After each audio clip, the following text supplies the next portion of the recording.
Assalamu alaikum student. Today we are going to start about the infectious diseases in medicine, and I will start my lecture from a topic, the dengue fever.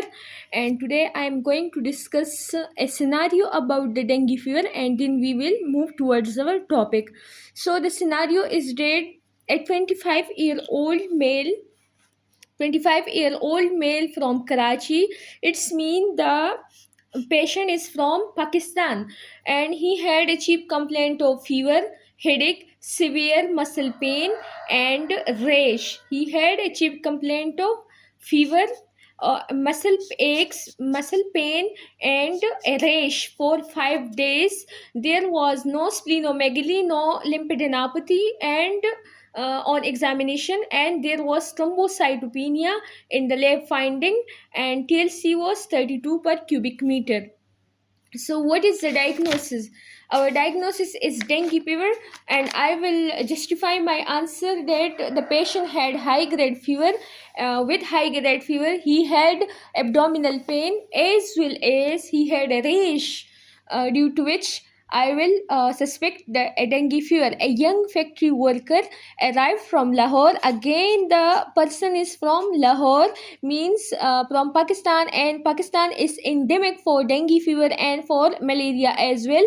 And he is complaining of high grade fever. Again, the patient has high grade fever. There is history of bone pain, fever with pain, with epistaxis from 5 days. On examination, his HB is 10, which means that the HB is low and the patient is anemic. There was thrombocytopenia on the lab finding, and there was raised ALT. There was thrombocytopenia, and we know that in dengue fever, thrombocytopenia is very common. There will be high grade fever, there will be bone pain, and there will be rashes or epistaxis. So the fever of dengue is it is called brick bound fever. Why it is called brick bound fever? Because it is high grade and it is associated with full body aches, and it is associated with malaise, so it is called brick bone fever. While the fever of the malaria is called intermittent fever, while the fever of typhoid is called step ladder fever, which is initially very low grade, and then gradually the grade gets increased. But here the fever is high grade, as well as it is associated with many aches and bone pain, so it is called brick bone fever. Now what is the epidemiology? The epidemiology is that the agent is flavivirus. Caused by the dengue fever is caused by flavivirus. It is a single RNA virus. It has four serotypes, and these four serotypes are DNO1 to DNO4. And what is the mode of transmission? So the mode of transmission is by a vector, which is called Aedes aegypti. It is a mosquito called Aedes aegypti, which transmit this flavivirus to human. While it bite a human, then it transmit the virus to the human, and it is endemic in Asia, Africa, America, and Pacific. And there is a mnemonic for it, APA. So Asia, Africa, Pacific, and America, these areas are endemic for dengue fever. The agent is flavivirus. The mode of transmission is a mosquito, Aedes aegypti.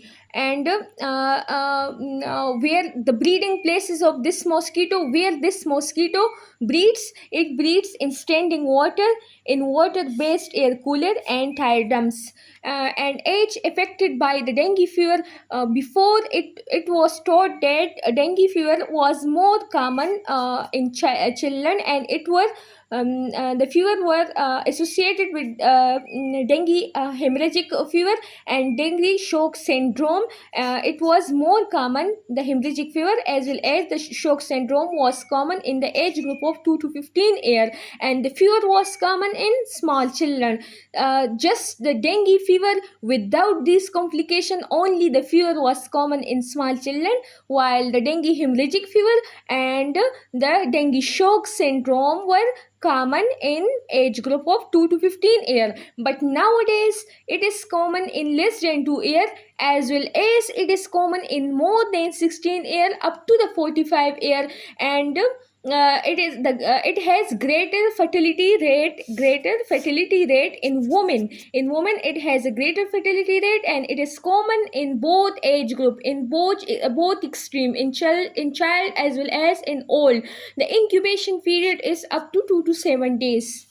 What are the clinical features? In the clinical features, there are phases. In first phase, the first phase is called the initial phase, 2 to up to 2 days, is called the prodrome, which is characterized by malaise and headache. And in our scenario, we have discussed about malaise and headache in our first scenario. In the acute phase, it is characterized by fever, and this fever is called brick-bound fever, and this fever is associated with headache as well as backache as well as generalized pain. So it is called brick-bound fever. In the acute phase, there is fever which is associated with headache, backache, generalized pain, and arthralgia.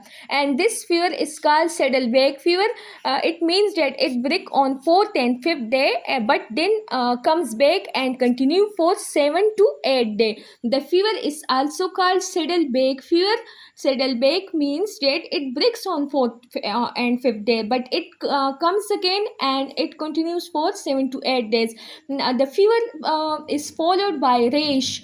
This rash is initially maculopapular rash, but then it get modiliform in 3 to 5 days. In first 2 days, the rash is maculopapular, while in the next 3 to 5 days, it get morbilliform, and it mostly appear on the trunk, while the palm and the sole are spare. It doesn't occur on the palm and the sole, but occur on the trunk. There is also petechia on the extensor surfaces. The extensor surfaces of the body, there are also particular type of rash. And what is the cause of the disease? The patient may get well in 7 days, or it may progress to prolonged fatigue illness. It may progress to prolonged fatigue illness, which is associated with arthralgia and depression. So the course of disease, either it will resolve in 7 days or it will progress. Now, what complication the patient can develop? The patient can develop dengue hemorrhagic fever, which is characterized by major hemorrhage from the gastrointestinal tract, from the mucosa of the vagina, and from the CVS. And what is dengue shock syndrome? So the dengue shock syndrome is characterized by hypotension, tachycardia, raised hematocrit, effusion, and ascites, metabolic acidosis.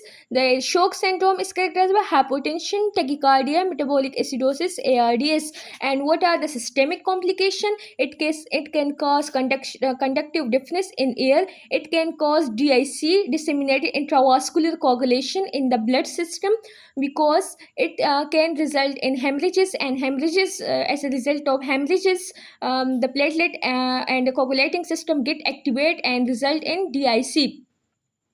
And due to hypotension, blood flow to the kidney decreases, due to which acute kidney injury or renal failure occur. In respiratory, it can lead to acute lung injury and ARDS. Acute lung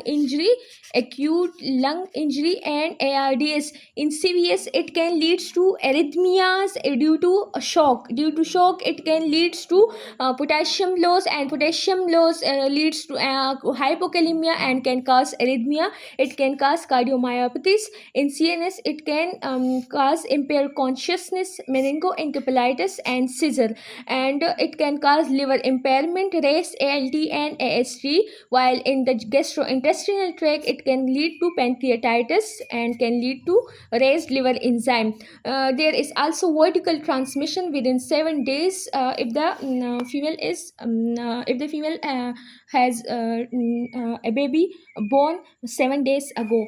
Now, how we are going to diagnose this condition? First of all, we will test for antibodies in the serum, and there will be IgM seroconversion, as well as there will be raised IgG, and the IgG will be fourfold raised. By PCR, we can detect the DNA of the virus, and by ELISA, we can detect the NS1 antigen of the flavivirus. How we are going to treat this condition? First of all, we will give supportive therapy, in which we will replace fluid. We will give fluid replacement therapy. We will avoid aspirin. It can increase the risk of bleeding and can lead to life threatening hemorrhage. There is no role of corticosteroid, and there is no antiviral existing for this condition, and we will treat the complication like shock and organ failure like complication. We will give antipyretic to the patient, and will give fresh frozen plasma, as there is thrombocytopenia. So we will give fresh frozen plasma. We will give antipyretic and fluid replacement for to prevent hypotension and shock, and there is no role of glucocorticoid and antiviral. How can we prevent this condition? We will abolish all the places where the mosquito can breed, that is the standing water, the breeding places. We can kill the mosquito by insecticide, and we will cover our body by wearing full sleeves clothes, and we will use mosquito repellent cream. We will use mosquito net, and we will remove standing water. And we are going to counsel the patient about the virus, that it is a flavivirus transmitted by a mosquito called Aedes aegypti, and the time of bite is 2 hours before sunrise and 2 hours after sunset. And we will tell about all these preventive measures: to use net, to use full sleeves clothes, to remove standing water, to kill the mosquito by insecticide spray, and to abolish all the breeding places. Then if someone asks about the differential diagnosis, so our differential will include yellow fever, measles due to rash and fever, viral encephalitis, leptospirosis, influenza, and malaria. Thank you.